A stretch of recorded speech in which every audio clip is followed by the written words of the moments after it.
And you swear that you're telling me the truth? Good.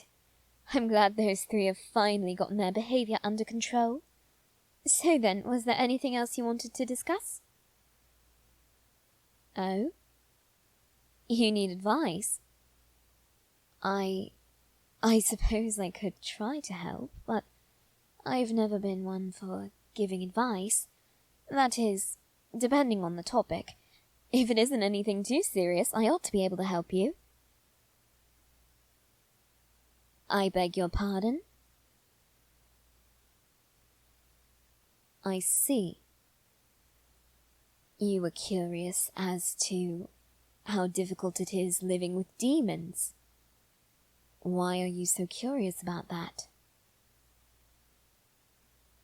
I beg your pardon? You're considering entering into a contract with a demon.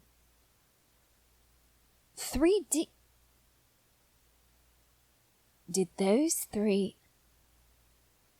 Did they manage to convince you that they won't harm you? Did they manage to try and convince you that you should offer your soul to them? No? Then why are you asking me this? Why are you considering entering into a contract with not one, but 3 demons?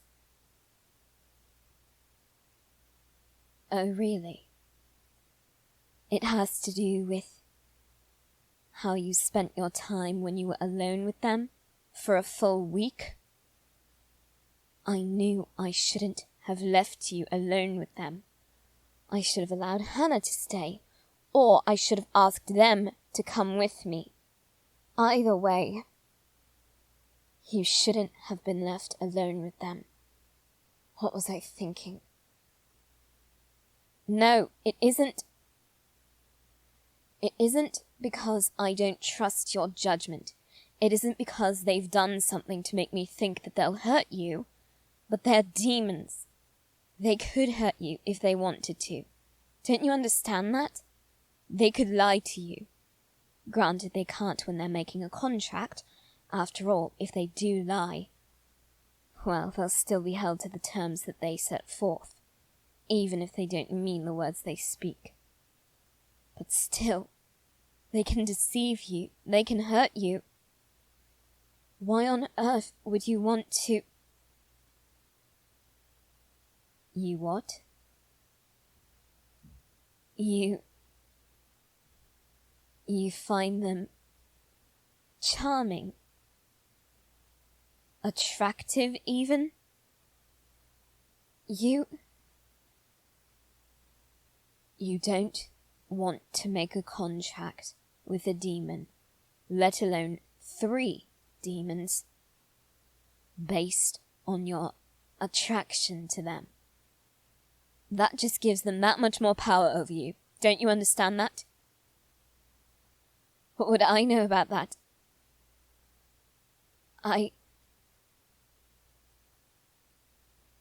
can't explain to you exactly how I know this. But trust me, it will kill you to constantly be chasing after their love, hoping that it'll fill the void that someone else left in your heart. It will kill you when they don't give it to you. It will eat at your very soul, and every day you'll wish that they would just get it over with and kill you already. You'll wish that you could make them angry even, just so they would pay attention to you. Just so they would react to you, instead of being indifferent. Yes, I do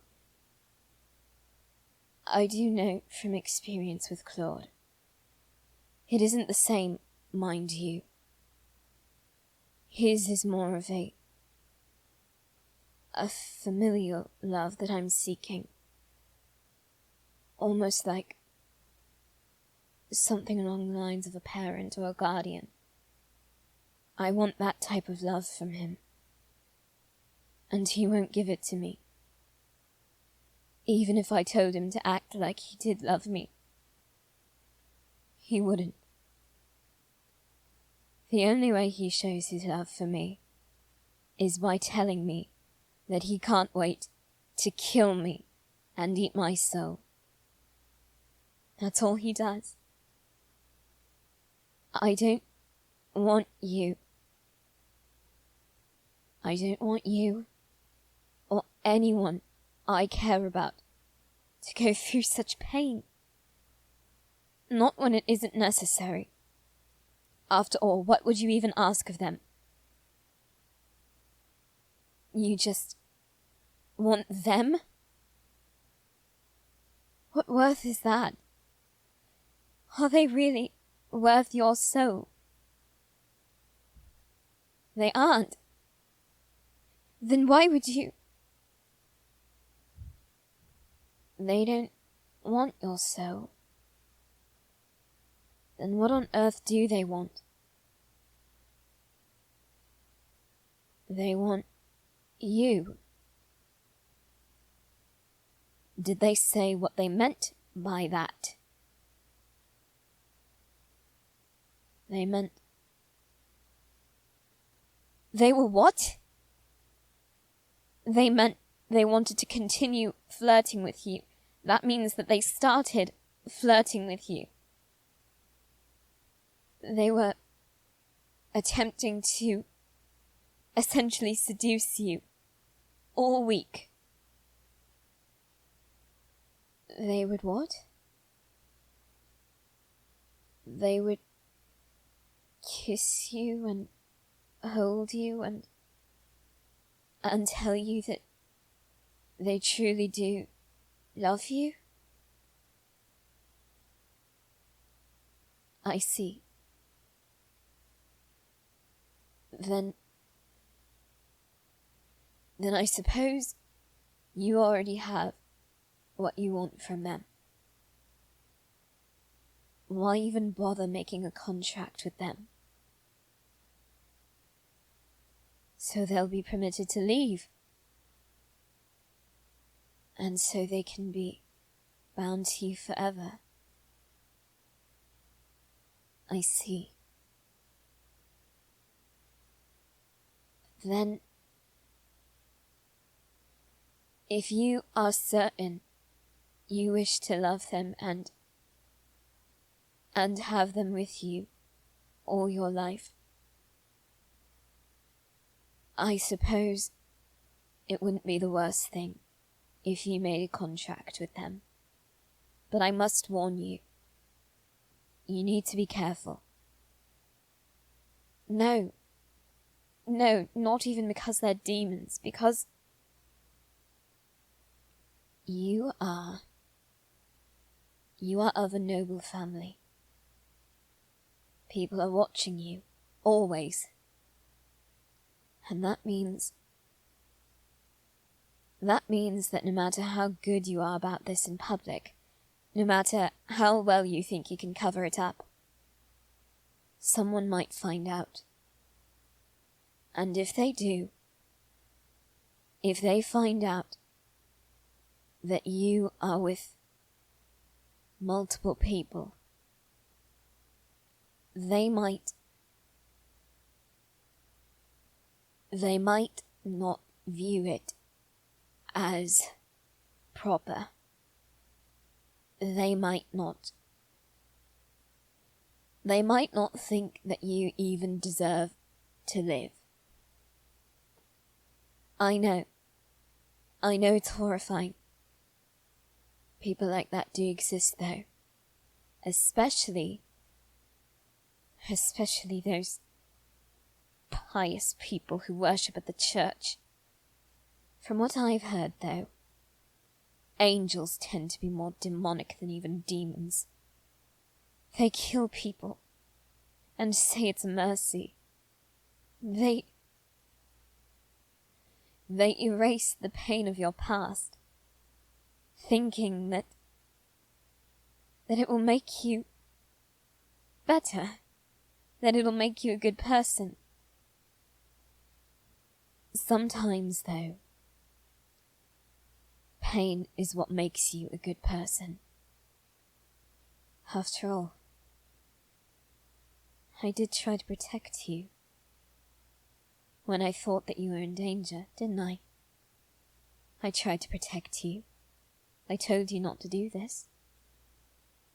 But you swear that it's for the best, that it's safe. I was protecting you because of my pain.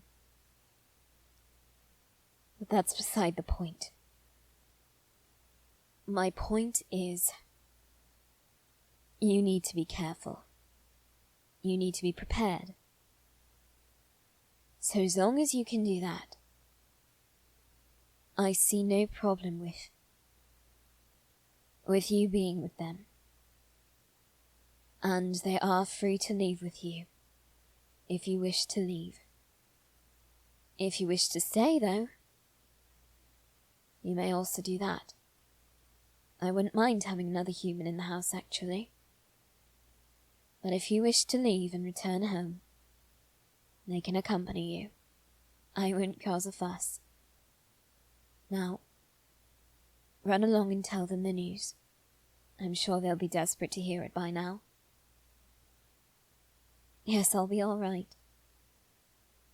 After all, you are getting 3 rather annoying gossips out of my manor. How could I not be okay with that? Run along now. Go and tell them the good news so that they can get out as soon as possible. Yes, I know I said you're welcome to stay, but really, at least tell them to keep whispering around me. I liked it much better. Go on. Oh, there you are. The master sure took his time talking with you, didn't he? He didn't say anything bad to you, did he? Oh, really? He tried to talk you out of making a contract with us. And what did you say? Really? You still wish to go through with it? Very well. If you're certain, you simply need to say it. All right. Now, this might sound a bit odd considering we already worked out the terms, but you do need to explicitly say what you wish to gain from this contract. Very well. You wish to simply gain us. Then you shall have us. Now we must tell you what we wish to gain in return. And that is, quite simply, you. The same way that you will have us, we will have you. Treat us kindly and with love, and we shall treat you the same. Do we have a deal? No, you don't need to worry about that. Our eyes do glow when we make contracts like this. That is, after all, our nature. Now, tell us, do you agree to this contract? All right, then. Where do you wish to have your contract seal? What do I mean? Are you not aware of this? You need to choose a place for your seal to be. The more visible it is, the stronger our bond. Where will ours be? Ours will be on our hands. That is typical for all demons who make contracts with humans. You're certain? You wish for it to be right here, just below the collar of your shirt? I suppose, yes. Because of how close to visible it will be a far stronger bond, and that will allow us to hear your call better. What do I mean? If we're ever separated and you're in danger, or you simply wish to see us, you will call our names: Timber, Canterbury, and Thompson. Unless, of course, you wish to change our names, but personally I wouldn't recommend that. After all, you've already memorized which name belongs to which triplet, so learning new names might be a bit difficult for you. But in any case, if we are separated and you're rather far away, you simply need to call to us. And the more visible your contract seal, the easier it will be for us to hear you, no matter how far away we are. So that does seem like a good place. Might I also point out the symbolism? Your contract seal. If it's right below the collar of your shirt, it will be right above your heart. That is a rather interesting observation. And since this is a love arrangement of sorts, it does seem rather fitting. So if that's where you wish to place your seal, it certainly wouldn't be a bad choice. Very well then. You are now marked as ours, and we are marked as yours, until the end of time, or the end of your life, whichever comes first.